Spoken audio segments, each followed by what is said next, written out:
Itay, saan po pala si inay? Bakit wala na po siya? At saka si mama, wala rin po.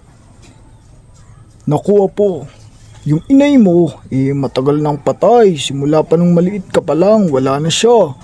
At yung mama mo naman, iniwan ka sa akin nung maliit ka pa lamang. Kaya di ko alam kung nasaan na siya ngayon. Ako na mag-aalaga sa'yo. Huwag mo na siyang hanapin, apo.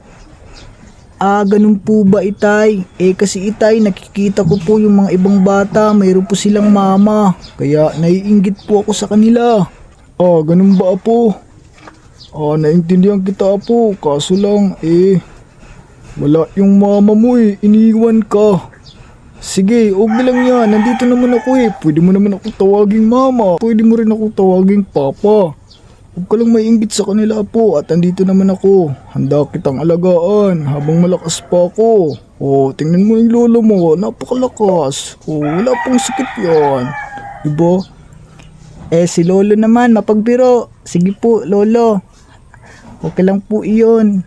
Salamat po. Mahal na mahal po kita.